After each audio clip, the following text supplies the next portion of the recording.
It also makes you poop. Pooping is important. Hey, hi, hello there. Welcome to another episode of An Anthropologist Reacts to People. All the people.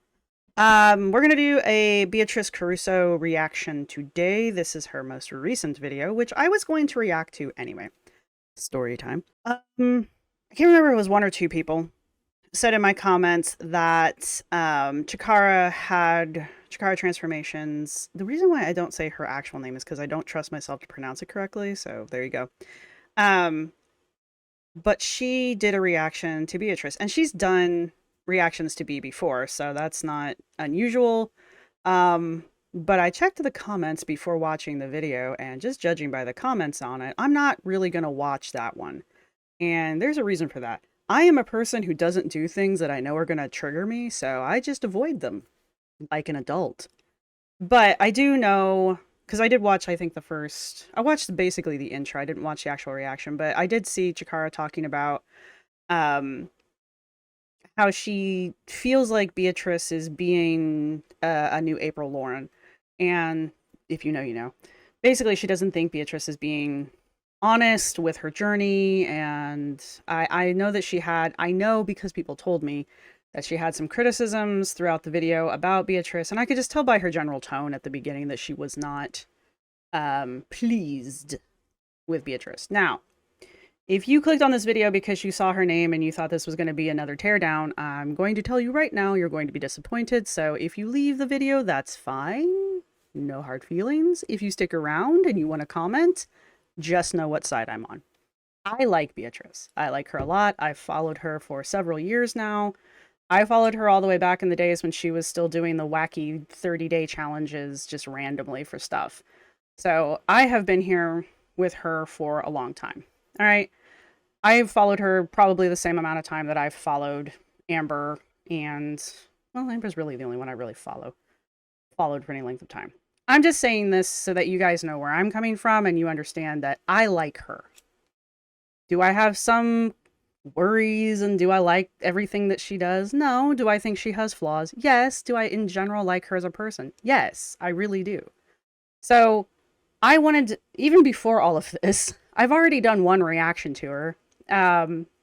And I had planned to continue doing reactions to Beatrice because I view her as like a positive figure on the internet. If you want to lump her into girl world, which I don't understand why you would, but she's like the least problematic person I can think of on the internet. Like, I don't understand the hate at all because there's nothing, in my opinion, she is so unlike the other girls that I don't understand why people will make a comparison.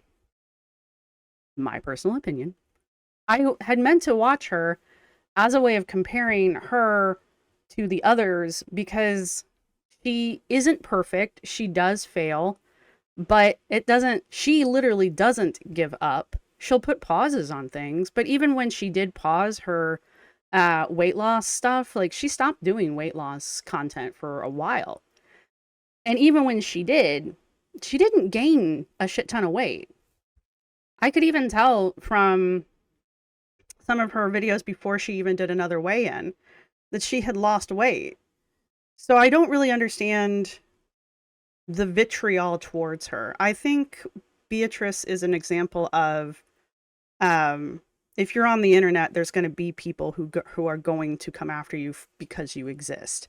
And I think she's a good example of that. I literally cannot come up with a single reason why you would compare her to any of the other girls. She's absolutely nothing like any of them, other than she makes a living off of YouTube.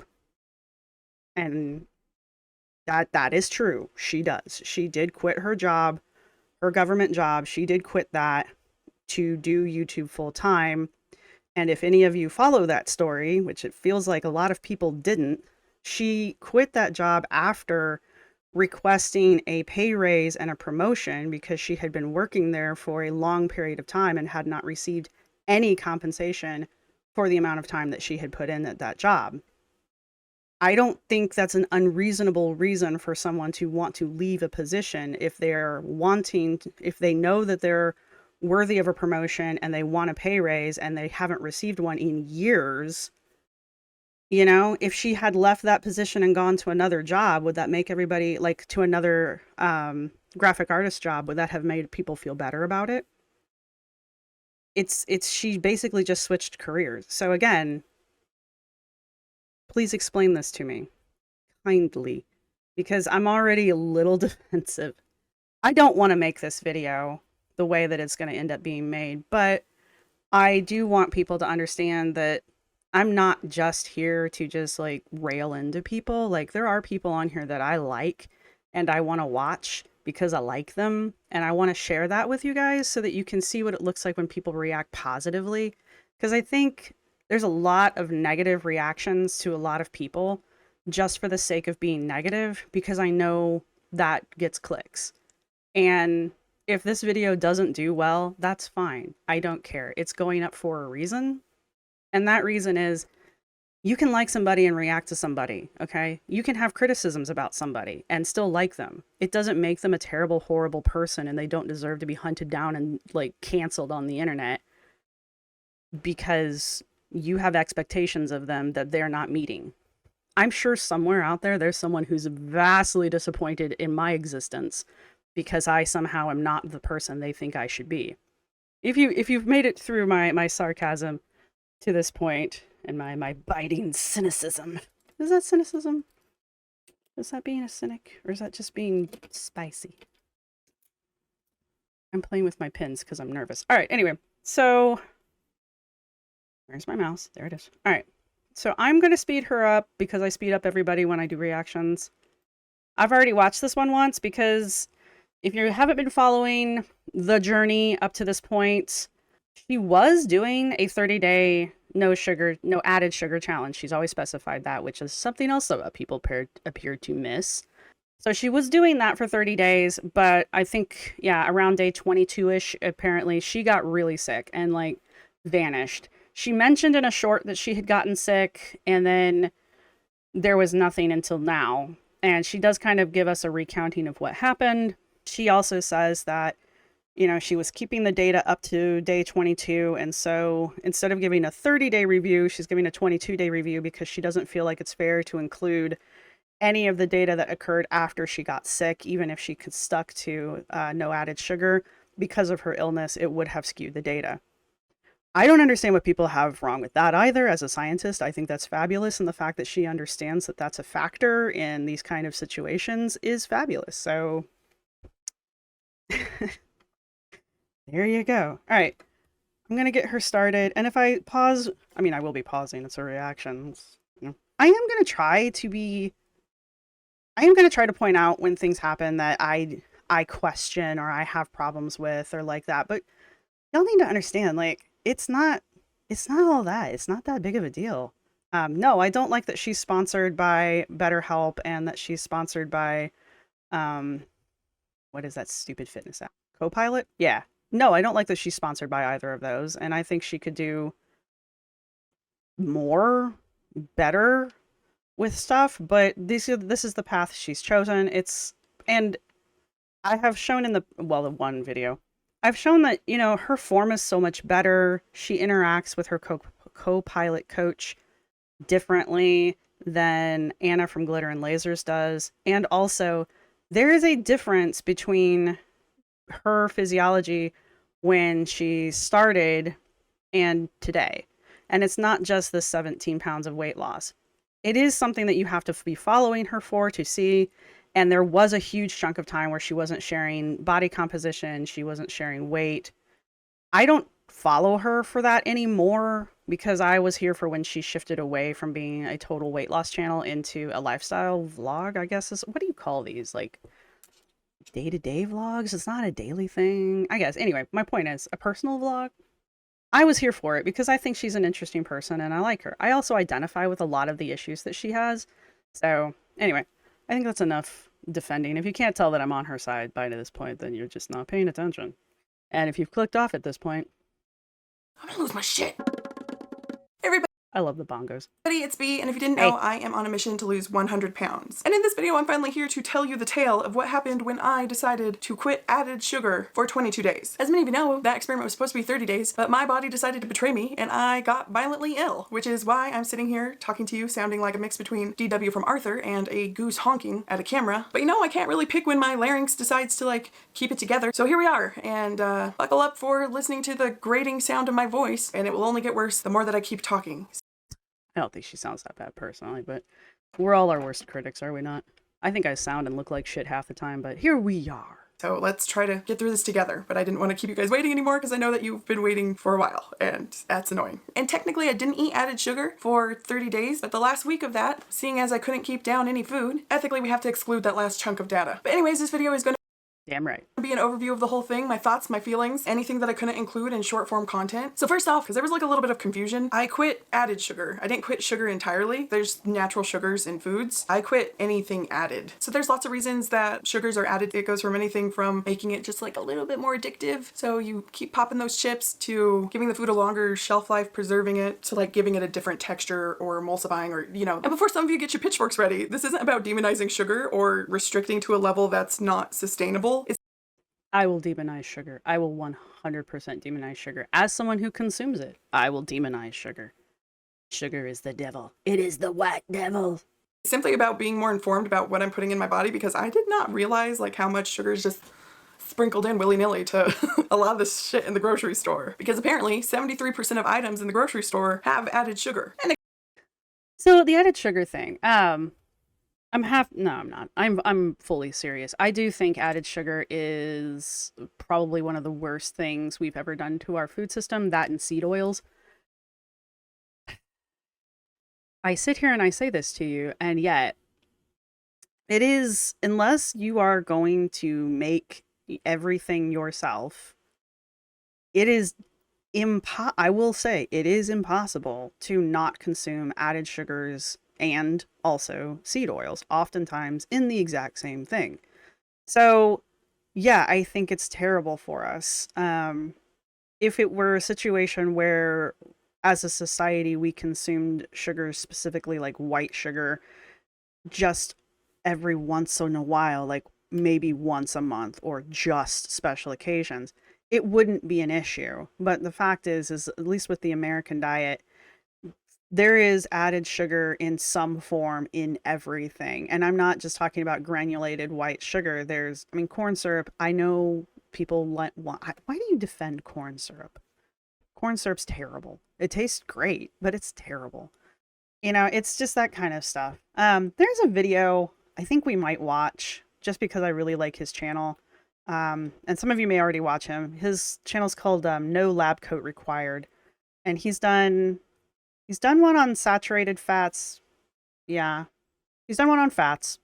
He did one on butter, which was kind of linked with his fats. He's done one on seed oil. And he just put one out on sugar that I haven't watched yet.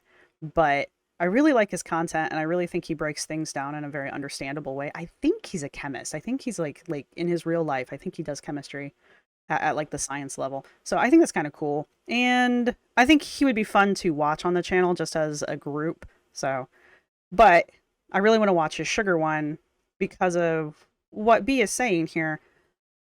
Unless you're eating a straight whole food like fruit or something like that, or, well, I mean, vegetables obviously, but, or you're making your own food. And even when you're making your own food, like bread, for example, if you're making a traditional bread, you need sugar to make the yeast grow. That doesn't necessarily mean that you're like dumping a whole cups full of sugar into your bread, but there's still sugar in your bread. You know, there are certain things that require sugar in order to make the food work. Chemistry. But in general, processed and super processed foods are they're just frankenfoods. And one of the ways that they make the frankenfood taste good is they just ladle the sugar onto it. And that's why it's addictive. All right, anyway, I think I'm rambling at this point. it could be very sneaky on the labels, going by over 262 different names. So that's a fun thing to navigate. Oh, by the way, like, I'm not a nutritionist, I'm not a doctor, I'm just like a fat person trying to be less fat. Like, same girl, same. I watched one podcast. I'll link it in the description if you're That sounds so fucking weird. I watched a podcast. I remember when podcasts were audio only and they killed the radio. I'm kidding. I just think it's really funny to hear somebody say, I watched a podcast. What would you call it? A vlogcast? You would have to, wouldn't you? Or just a video? Anyway. If you're curious and you want to listen to more like sciencey people tell you about things, this is just my experience. But disclaimers out of the way, let's talk about the guidelines that I set for myself. First of all, and like the most obvious, no added sugar. And I included things like honey, artificial sweeteners, syrups, sugar alternatives. Second thing was trying to eat more whole, unprocessed. It's interesting that she excluded sugar alternatives. There's an argument for that that I am aware of. I don't know if she brings it up. I can't remember, but there is an argument. I don't know how much support there is for it because I really only hear it come out of like the health bro sector. The idea that even the artificial sweeteners will spike your insulin. And that's one of the main problems with sugar is it spikes your insulin. But I don't know if there's any actual like science evidence showing that fake sugars will spike your insulin. Because the argument is that your insulin will spike because your body is anticipating something sweet because it tastes sweet, so it activates that part of your brain and therefore activates your insulin production. But since it's not sugar, I don't know what happens after that point. Honestly, I don't know where the argument goes after that point because like the insulin's supposed to counteract the sugar. Your insulin spikes because you got too much sugar. The brain goes into overdrive because it tastes something sweet, but it's not necessarily sugar, so the brain is just releasing insulin for no apparent reason, but yet that spike in insulin is still going to affect you the same way it would if you had eaten a lot of sugar. I don't think I have the argument down perfectly, but I don't know if there's been any studies that show that that happens. The only thing I can think of is there was a study that was put out by the, I think the World Health Organization recently, talking about one particular artificial sweetener. I can do this. It wasn't saccharin. Crap. It's in Diet Cokes and all that crap. But it did say that it did not have any negative effects on blood sugar, that it was actually as safe as drinking water, I believe was the conclusion, which I found interesting. An interesting way to word it, I suppose I should say. So again, there's an argument. I don't know how good of an argument it is, but it does exist. So there's your argument for artificial sweeteners. You're going to learn a lot of crap about how my brain works and that kind of stuff in this episode because that's what it's going to be like, yo. Processed foods, because technically like things like Cheez-Its don't have added sugars, but what they did have was like a ton of ingredients that I couldn't pronounce, wasn't sure really what it was, and I'm like, shit, this is just supposed to be a cheese cracker, guys. Why has it got like 40 ingredients? So I opted to kind of stay Because it's a frankenfood. away from foods like that, but obviously not perfect. I still ate some processed foods. I just tried to limit them. Oh, and also on a weirdly controversial note, I ate fruit. Fruit does naturally have sugar, but I don't know why people get into such a fucking uproar when people say, I'm cutting out sugar and they're still eating fruit. And then some smartass somewhere has to butt in and be like, fruit has sugar in it. No. Really? Holy crap. I mean, what reaction are you expecting? Why do you think that's a got you argument? Like, how dumb, A, do you think people are? And B, what is the point of that argument? Are you so oblivious that you don't understand that when people say I'm cutting out sugar, they typically mean processed sugars? Sure, there are some people that like completely cut fruit out of their diet because they're like no sugar whatsoever ever again. Willpower is the only way I can figure out how you manage that one. Like I can't imagine doing that. And the fact that someone wants to be so pedantic that they need to point out the fact that there is sugar in fruits and then somehow equate that to being the exact same thing as added sugar to foods. Like, who are you? And if I just offended somebody because you're that guy, good. fruit is okay because like while it does have fructose, which fun fact about that is there's no biochemical reaction in the human body that requires it. So it's just kind of like a for funsy thing. Well, fruit does have fructose. It also contains fiber and antioxidants and vitamins, and fiber's pretty cool because it encapsulates the nutrients and is like this little cool vehicle that brings all that stuff to your microbiome. And It also makes you poop. Pooping is important. Your gut, which ends up being pretty dope for your body. But like I mentioned, it's more about being a little bit more informed about what I'm putting in my body. I just want to have a dessert and know that I'm having a dessert rather than someone adding sugar into my canned vegetables and me consuming it without knowing. Like, even though it might be a pretty small amount, it just like adds up over time, and reducing fructose intake reduces systemic inflammation in the body, which can help a whole lot of things. And your girl has has some problems, not just like physically, but my gut's a nightmare. Anxiety is a problem. I was just curious. I also did very minimal research before taking on this endeavor. Like, I literally just listened to a podcast and I was like, we're gonna do that. Which admittedly, day one was very overwhelming. I just want to clarify that I'm not gonna be throwing away this food, but it's a good way to like visualize all of the stuff that has sneaky sugar in it and also kind of separate it from me so I know what I can grab quickly and not have to look at the label every 5 seconds. Okay, we are currently just 5 minutes into the first day and already ran into a snag. I'm freaking confused. So, found these Olive Garden croutons in the back of the pantry. I was pretty sure what I was gonna find when I looked at the label, but to my absolute surprise, on the label it says total sugars 0 grams. Included 0 grams of added sugar. But then, when you look at the ingredients, sugar is literally listed. And see, this is the part where I start losing my mind. Okay. I do remember seeing people comment about this specifically. And again, going back to my bread thing, because I remembered this was coming up. You noticed on the ingredients that it said yeast and then sugar. Hypothetically, they're supposed to list the ingredients from greatest amount to lowest amount. So with the yeast coming before the sugar, I'm willing to bet that that's just informing you that in order to make the bread that became the crouton, sugar was needed to make the yeast grow. However, when you're doing this, I can see how that would be very confusing, especially if like she's made bread before. She's made like a sourdough starter. I think you have to feed that sugar. I don't remember. I can't keep sourdough alive. It's like growing plants. I just don't do it. This thumb is just like putrid when it comes to keeping plants alive.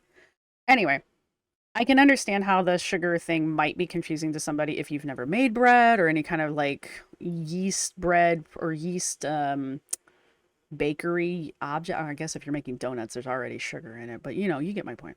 I get how that can be confusing. I do think it's hilarious that it like set her off that badly. Losing my mind. It's okay. It's like a tablespoon's worth of sugar. Because what does that mean? That means that they're outright lying. It's seemingly impossible. Because, like, how honest do these labels actually have to be? But apparently, which I didn't know, is if, like, in the serving size of the item, if it has less than, like, 0.5 grams of added sugar, they don't have to list it, even though it's, like, clearly in the ingredients. Which is fine. Like, okay, it's an abysmal amount. But at some point, like, if you're having multiple servings of something, that sugar adds up to something. Which point is that? For example, like, Tic Tacs. If you look on the nutrition label of those hoes, it's zeros all across the board. No nutritional value. No sugar, even though they the very first ingredient is sugar. Of course, they're like, what? Yeah, 1 mint. A serving size is 1 mint.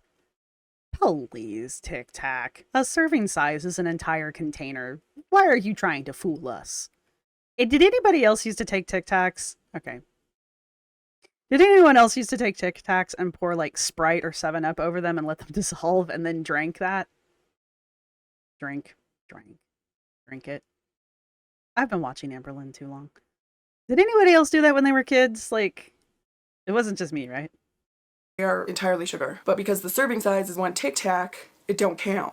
And if you're sitting there like, B, that's silly, like who's gonna slam an entire case of Tic Tacs? Well, tell that to 7-year-old me because she slammed those nasty orange ones like nobody's business. By the way, I tried those again as an adult. They are not good at all.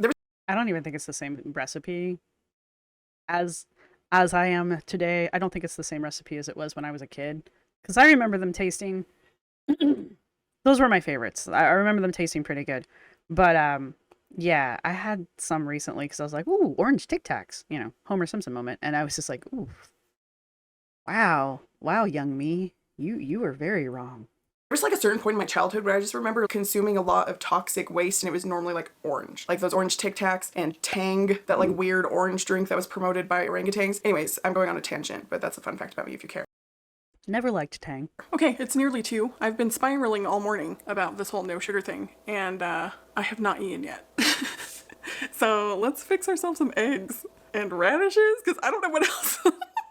But not only was it difficult to figure out what to eat, I had like a raging headache and I was completely irritable. Like, I don't know if it was just like from the overwhelm, but like I was a dick. Like, poor Steven was just like doing the dishes, helping out around the house, and I was like, if that clanks one more pot or one more pan, I'm gonna lose my shit. And then I apologized and I was like, we're gonna need to have like a truce. By the way, Steven decided to not partake in the experiment with me. He Which was probably wise. obviously ate the dinners that I made, but he was still consuming a lot of sugar in front of me.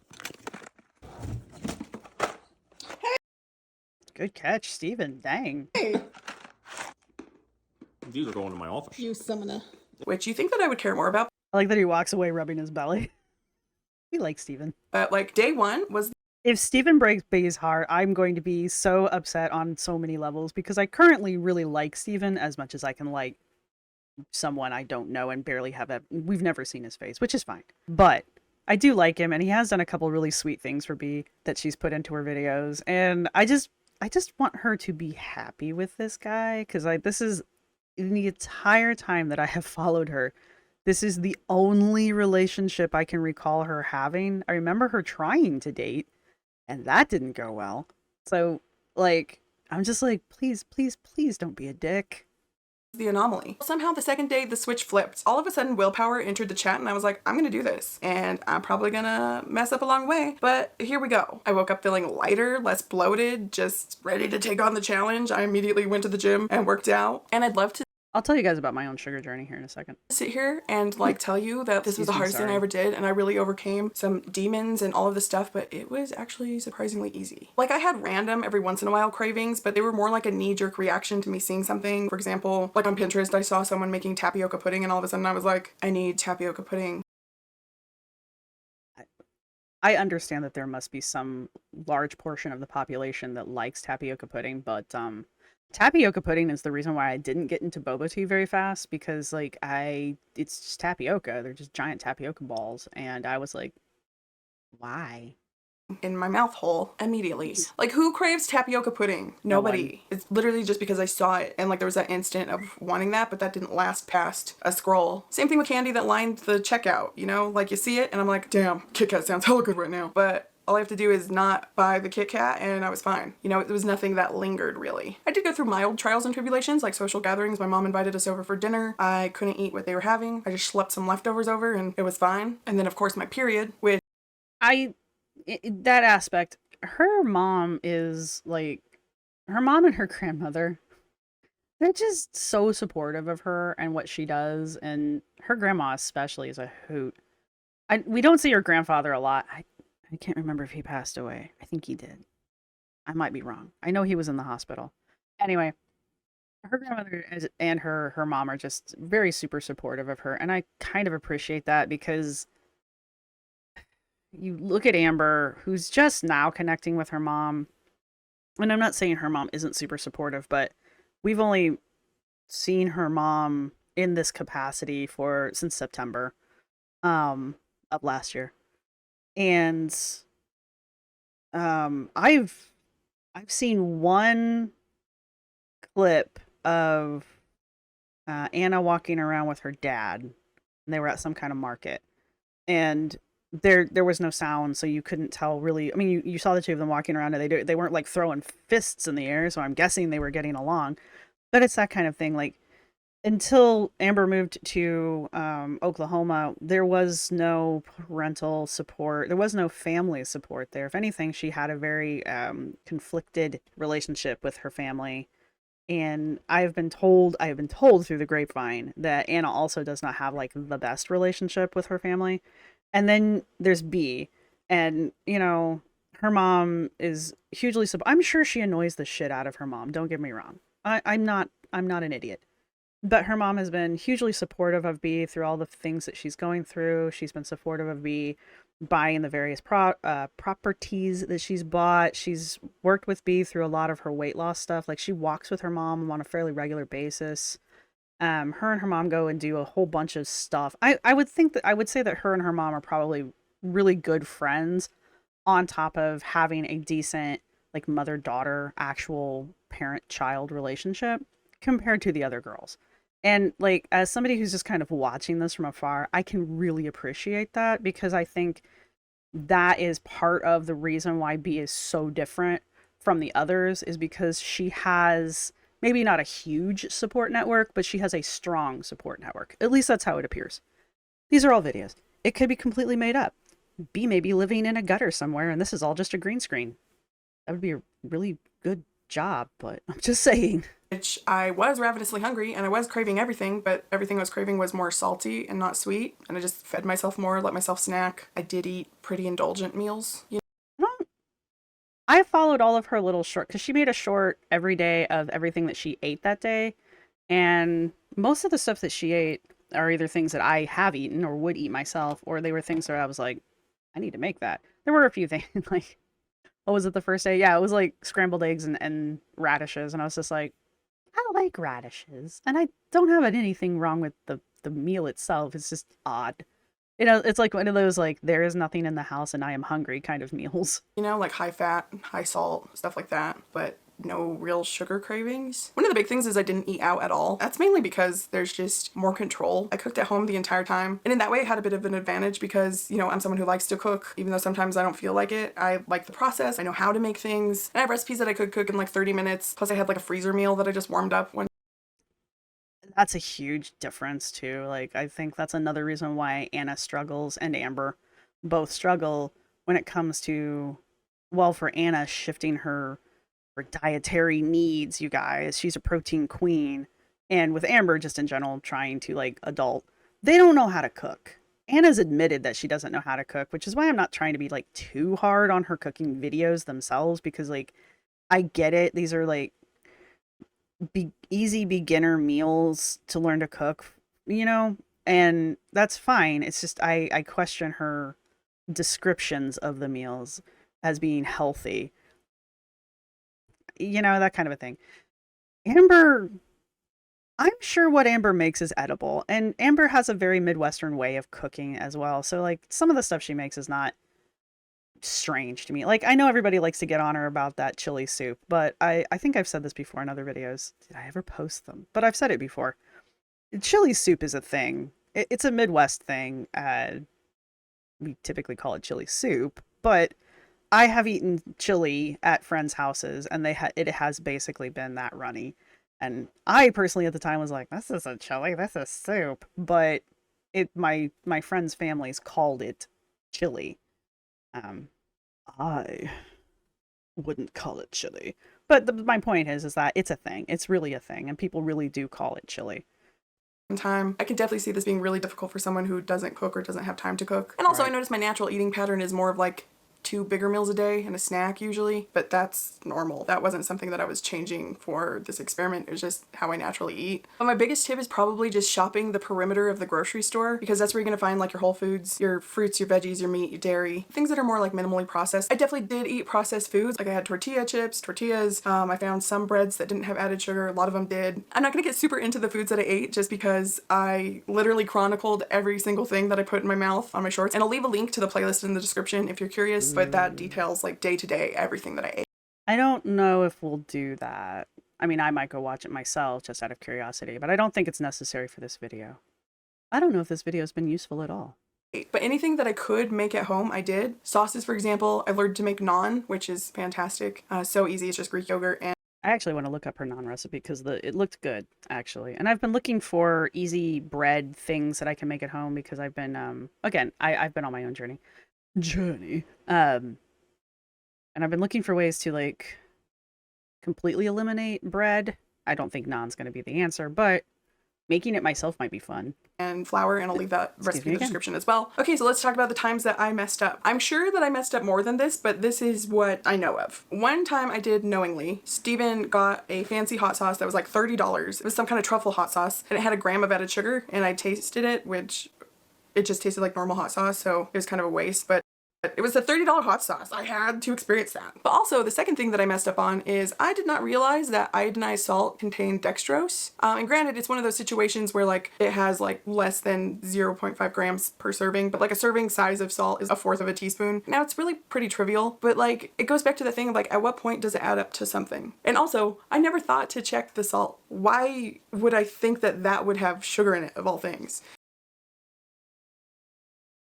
I think this is one of those moments where I don't think it's actually sugar. I mean, it is a sugar, but not sugar in the way that I think she initially meant to start this project out, like this particular adventure. Um, and I only say that because salt itself is so like table salt. I'm assuming ionized table salt is like so basic of a chemical structure. I can't I can't think of how you would add sugar to it. So I'm guessing that's just either a chemical byproduct of the creation of ionized salt. I don't think it's added, but I am not a chemist. So if you know more about that than I do, let me know because I am kind of curious, but I'm not curious enough to look it up on the internet right this second. So, hey, tell me down in the comments. But I do think that this might be a moment where she does tend to get a little overzealous about things sometimes, and I think this and the croutons are probably two really good examples of that. Which again, well, not again. I think that those two things contribute. No, they don't contribute. I think those two things are byproducts of her anxiety. Her anxiety is pretty, I don't want to say severe, but pronounced. I also have that issue with the anxiety thing. And this is another thing I don't particularly agree with her on, but it's also something that I've railed about with Amber and with Anna. Um, I think she mentions it in this video. She went off of her anxiety meds. Now she did it in the right way. She contacted her doctor and she was like, "I want off," and they worked on it. You know, she didn't just cold turkey it like Amber, if you believe that. But medication's not for everybody. It it obviously wasn't working for her, or maybe it was, but it just wasn't working the way she wanted it to work.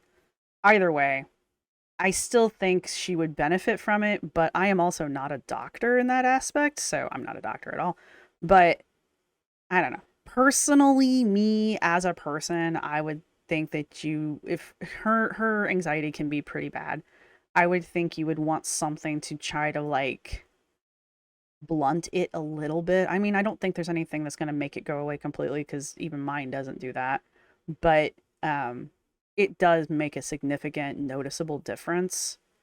Um, and I mean, I'd like to come off of it eventually, but until I have a real clear grasp on why I have so much anxiety, it's not going to happen. So there's that. It's one of those things. It's B's life. If she doesn't want to be on the medication and she came off of it in a healthy way, then whatever, you do you. Um, she's also somebody that when it gets bad, when it gets to the point where she can't cope with it, she went to the doctor. She realized she was having a major problem and she went to the doctor to figure out what the hell it was. And she went through several different things before she got to the point that she was at this point. Like she went through sometimes birth control fucks with people. It's not a cure all for everything and it doesn't work for everybody like most things. And I think that was one of the problems. She was on some other medication at that time that I think was also, it was just like a bunch of things were contributing plus just life. So that anyway, that is one of the things that I'm like not 100% on board with her on. But again, that's my personal opinion on the matter. It's just a mineral. But apparently iodinized salt has dextrose in it to help bind the iodine to. And what did any of that have to do with the sugar and salt? I think because her anxiety is so pronounced, I think she gets obsessed over little things like that, like the sugar and the croutons and like the sugar and the salt. And I think she can't let it go, kind of a thing, like it chews on her in her head, kind of a thing. So, do I think the sugar and the salt is an issue? No, not at all. Do I think the sugar and the croutons was an issue? I don't think the sugar was the problem with the croutons. It's the rest of the ingredients that were probably the issue. So, there's that. The salt, but I was of course consuming a lot of salt, so I don't know. It's just worth mentioning. I'm just trying to be like as fully transparent about my whole process as possible because I try to treat these things as an experiment, so I'm just letting you know. I don't know if anyone even cares, but I was really actively trying not to consume any added sugar and stick to the parameters that I set myself. So now to the bread and butter of this experiment, the results, but first I'm going to tell you a couple of disclaimers. I'm going to tell you like all of the other things that I had going on that could have contributed to these results. First and foremost, back in November, I quit 2 medications that are pretty notorious for people gaining weight. I quit my hormonal birth control, and I also quit the SSRI that I was on, which was Zoloft. I'm not shaming anyone for being on any type of medication because people need medications for all sorts of things, but I'm simply mentioning it because I noticed, having started the Zoloft especially like a year ago, I was having a tremendously hard time losing weight. How I ate this time wasn't too different from previous attempts in 2023, where the scale was just like not budging. And anytime I wasn't actively trying to lose weight, I noticed the scale just creeping up and up and up and up and up. Second of all, I worked out on top of trying to clean up my diet. About 3 times a week, I did some kind of weightlifting. I also tried to move every single day, whether that was like taking a walk, going to water aerobics, yoga, even if it was like very minimal, like it wasn't really like a strenuous workout. I just tried to move more. So that should be noted. I did track calories like the first week, and then I fell off doing that because shit's boring. And I find it a little bit harder to track calories when I cook because I freestyle a lot. The first week I did track calories, the rest of the experiment I did not. I just want to catch up on a couple of things that she's saying. I did mention she was going to mention. So I've never used Zoloft. I know that I'm on Wellbutrin, and I know that it can either cause weight gain or cause weight loss. It hasn't, as far as I can tell, it hasn't done either for me. I don't feel like it has contributed one way or the other, honestly. I certainly haven't lost weight being on it, but I also haven't like gained weight either. So there you have that. And I don't think it's contributing to any kind of difficulty losing weight as far as like my own journey. I have no idea if my anxiety meds are supposedly connected to that. I do take birth control. I take proestrogen because I have ocular migraines, and apparently estrogen will make my brain explode. We would like to avoid that. But it does say in the inserts every time I get it that it can contribute to weight gain. I'm kind of on the fence with this kind of stuff. Like, it makes sense that certain drugs will make it more or less difficult for you to gain or lose weight because it's messing in the end, it's messing with your hormones, and your hormones are what regulate that. So if you start effing with your hormones, obviously something might change, I guess is my point. Do I think that the act of taking birth control is going to make you 500 pounds of obese? No. The same thing with the Zoloft. I'm sure the Zoloft maybe made things difficult. Maybe. Do I think it directly contributed to giant amounts of weight gain? No, I don't, but it might have contributed to some weight gain. I mean, hypothetically, they wouldn't put the warning on the medication unless they have some kind of proof that it is a side effect. I mean, it's why they put death on everything. It's just kind of a CYI kind of a thing, or CYA kind of a thing. But also, as I've said before, she may have gained some weight, but not that much, if she gained at all, to be perfectly honest. And her right now, I think this is the lightest I've seen her since I've started following her. So it's not like Amber, who loses 10 pounds and then gains 30. It's not one of those kind of situations. So her weight either declines or plateaus. And I'm sure she was seeing like a little bit of weight creep here and there, but we've talked about fluctuations in weight, that kind of a thing. I guess my point is like her overall weight loss journey has been a steady decline. Is it as fast as people think it should be? Some people know, but it's her journey, and it is net positive, So I'm not going to give her too much shit for it. She just started this 100-pound thing at the beginning of the year. So considering, I think we're doing good. I also do have PCOS and a binge eating disorder, but I have not binged in like a year. Just extra tidbits. I don't know. I saw somebody go off on her about the POS thing. This is in Chikara's comment section, not her comment section. I I did see somebody go off about the PCOS thing, and I did see somebody go off about the binge eating disorder thing. She's been diagnosed with that for as long as I've been following her, I believe. So she's known she's had it for a while. And when I was watching her early on, she did mention how it was challenge, especially when she was very first, like she was always on a weight loss journey, but at one point she stopped doing the 30-day challenges because she was like, I'm just going to dedicate and create a routine, and that's how I'm going to do it. And I remember when she did that, she was having a lot of problems with her BED. Um, the PCOS, it just makes it more difficult. It just, I pretty much everybody who has the PCOS and has lost weight will say it makes it more difficult. It doesn't make it impossible, that kind of a thing. When she gets to this point in the video, she's just telling us the factors, her complicating factors. She's not giving excuses. She's explaining to you what is wrong with her or what factors influenced her weight gain or weight loss. Like, it's this. When you do something scientific, which, she's trying, you have to outline all of the factors that may influence a result. And whether or not you have PCOS or not, or whether or not you think that her PCOS contributes one way or the other, she still needs to mention she's got it because it's a factor that could influence the outcome. Same thing with the BED. She could have had a relapse, which she didn't, but she could have because she's got BED. She was on medications that she quit.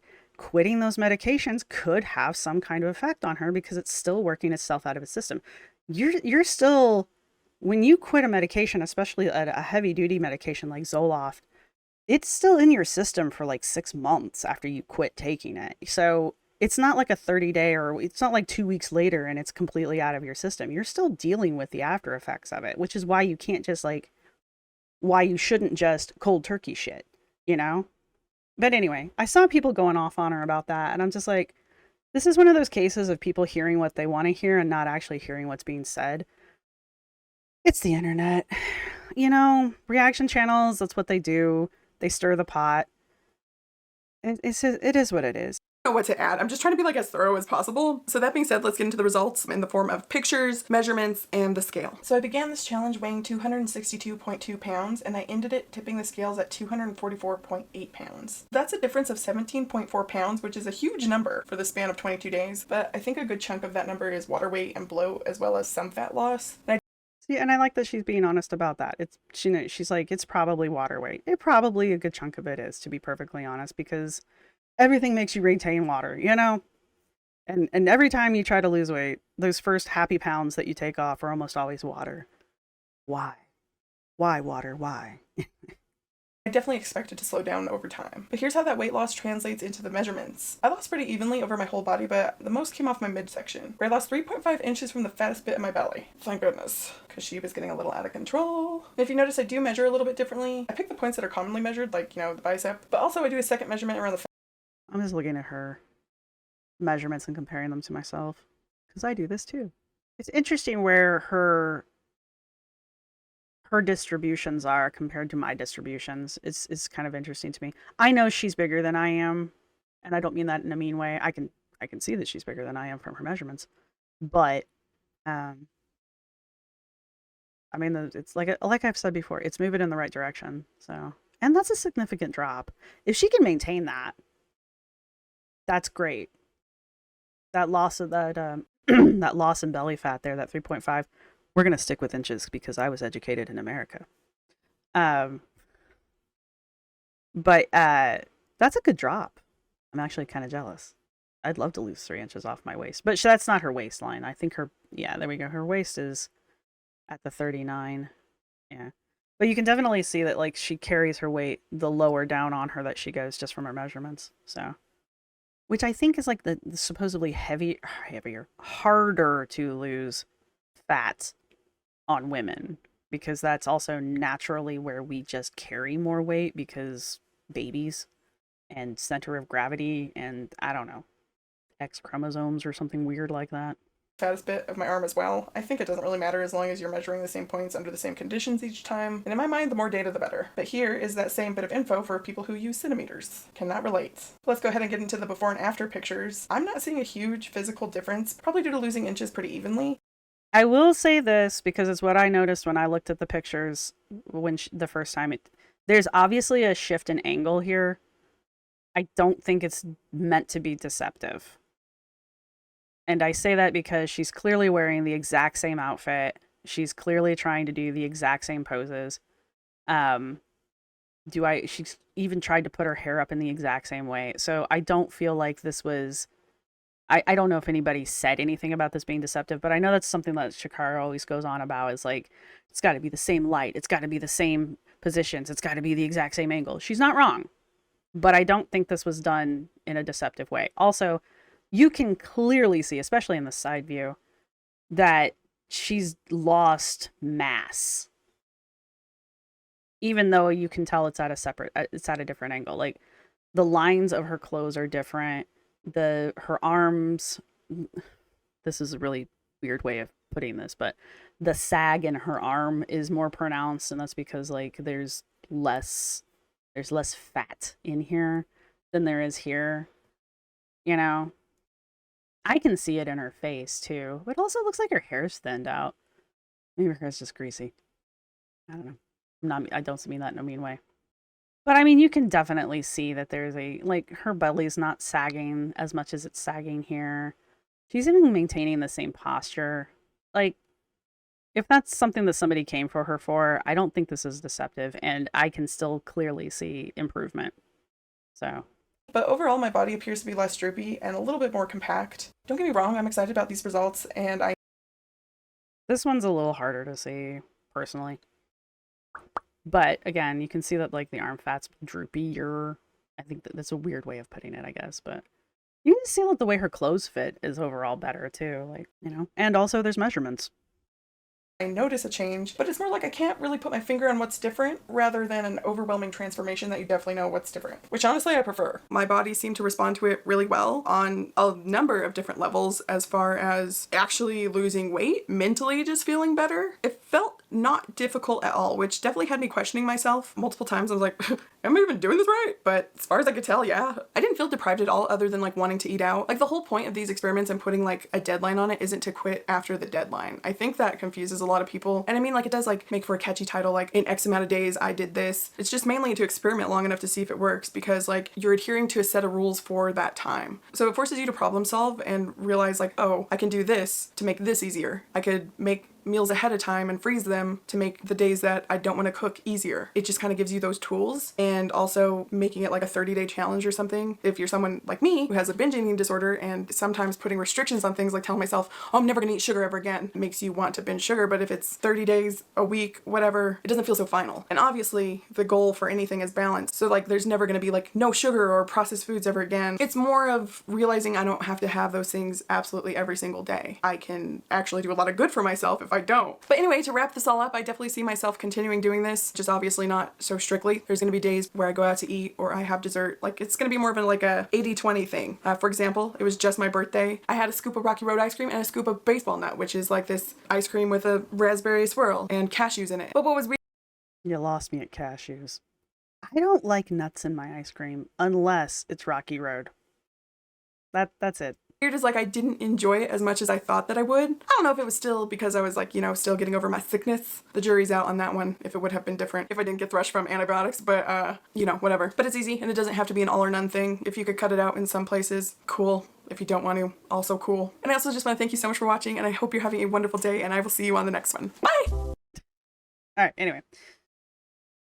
I have to stretch because I'm collecting my thoughts. This is my collecting my thoughts stretching. So when she started her sugar thing, I kind of started my own kind of half-assedly.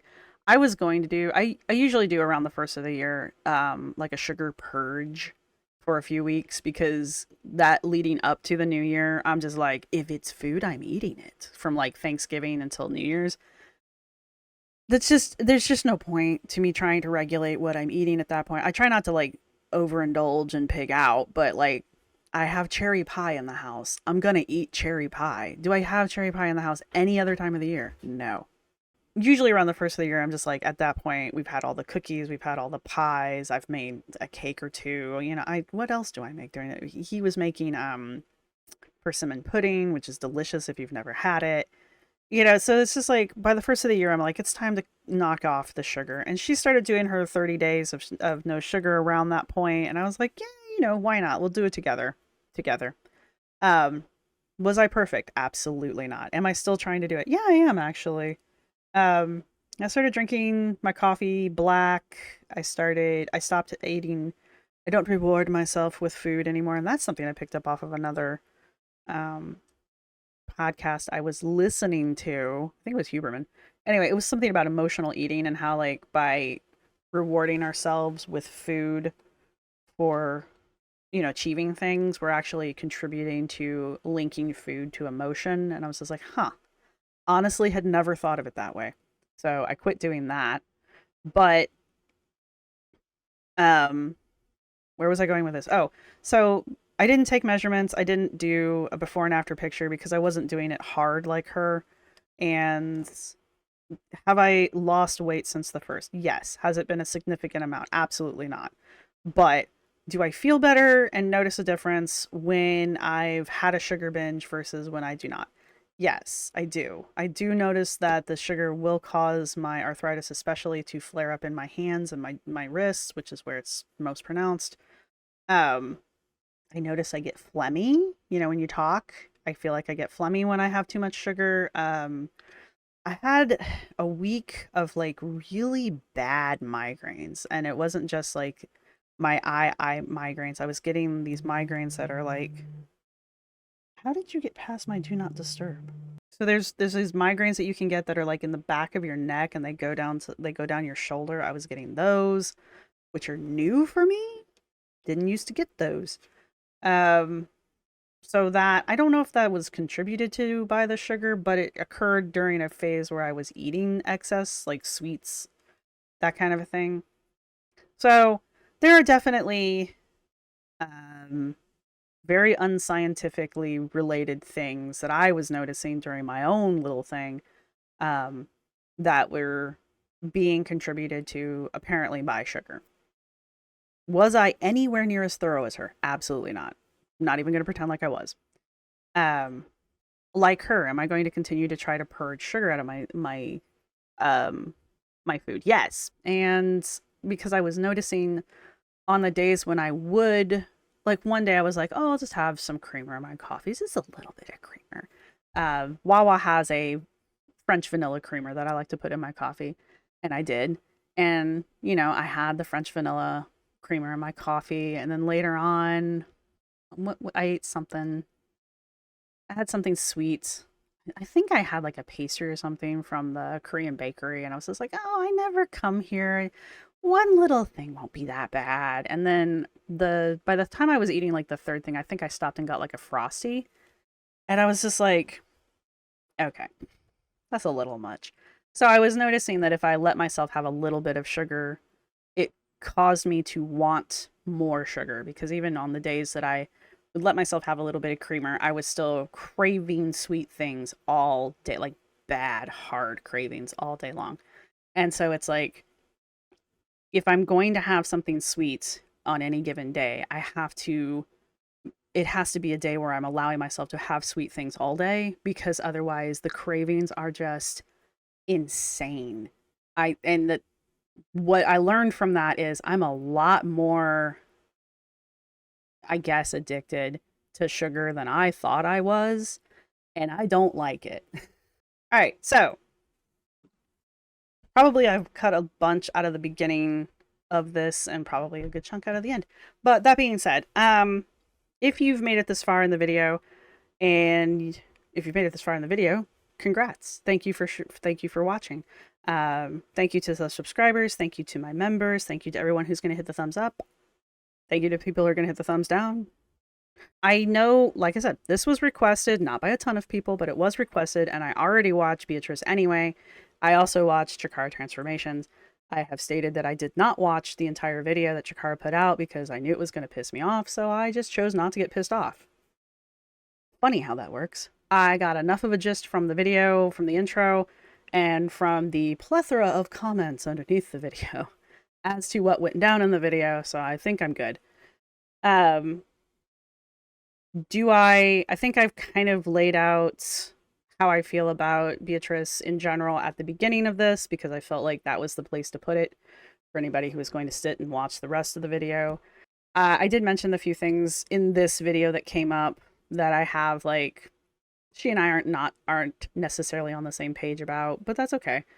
And I'm sure as we watch more stuff, the other things will pop up as well. Can't really think of anything else I need to say or add. So, put your favorite sweet, because I'm a glutton. Put your favorite sweet down in the comment section as your emoji. I think there's a good chunk of them down. I think there's a candy bar one. Like, most people like candy bars, right? Anyway, put your favorite sweet emoji down in the comment section. Let me know what you guys think. And yeah, like I said, I've made my stance pretty clear. So if you're counter to my stance, just know that ahead of time. And otherwise, I hope you guys enjoyed this video. I do plan to continue to watch her. I don't know if I'll watch every single video of hers. I guess it'll just depend on like how frequently she's going to post. And that's pretty much all I can promise at this point. I don't particularly view Beatrice as being any kind of a problematic YouTuber. If anything, I think she's kind of like one of the few people on here that isn't an issue. All right, this video is already way too long, so hopefully the camera didn't crap out halfway through and there's like a portion of me just not being there but yet still talking. And did we have audio at all? Yeah, okay. So again, I will see everybody in the next one. Bye! This is my outro music. You can't copyright strike me because it's just me singing. This is my outro music. Thank you for watching. See you next time.